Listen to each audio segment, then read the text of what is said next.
जन जागृति साक्षरता अभियान में आपका स्वागत है। पिछले काफ़ी सारे सेशंस में हमने फंक्शन से रिलेटेड इन्फॉर्मेशन की जानकारी ली, जिसमें हमने आर्ग्यूमेंट्स, रिटर्न वैल्यूज़, फंक्शंस की जानकारी के साथ जुड़े हुए बाकी एस्पेक्ट्स को देखा। इस सेशन से हम शुरुआत करने वाले हैं वेरिएबल स्कोप की।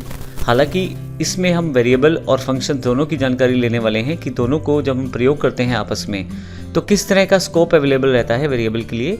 उन सब चीज़ों की जानकारी हम इस सेशन में लेने वाले हैं। सबसे पहले वेरिएबल स्कोप होता क्या है, आप किसी वेरिएबल को कहाँ कहाँ प्रयोग कर सकते हैं, यह उसका स्कोप तय करता है।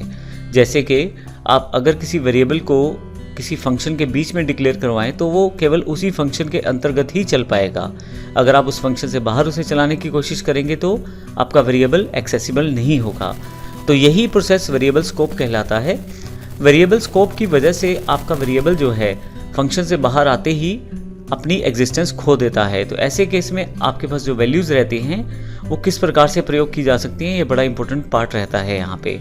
तो असल में PHP ने आपके लिए इन 3 तरह के डिफरेंट स्कोप का प्रयोग कर सकते हैं, लोकल का, ग्लोबल का और स्टैटिक का।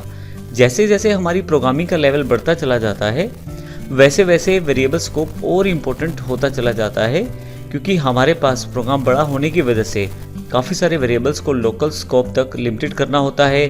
काफ़ी सारे वेरिएबल्स ऐसे होते हैं जो ग्लोबल रहें और काफ़ी सारे वेरिएबल्स को हमें पूरी की पूरी वेबसाइट में अलग अलग पेजेस पे भी शेयर करने पड़ते हैं। तो इस तरह के वेरिएबल्स को सेटअप करने के लिए वेरिएबल स्कोप का इस्तेमाल किया जाता है। तो ये हमने एक इंट्रोडक्शन सेक्शन देखा है जिसमें वेरिएबल स्कोप क्या होता है उसकी जानकारी ली है। अगले सेक्शन में हम प्रैक्टिकली देखेंगे लोकल स्कोप, ग्लोबल और स्टैटिक एग्जैक्टली है क्या। धन्यवाद।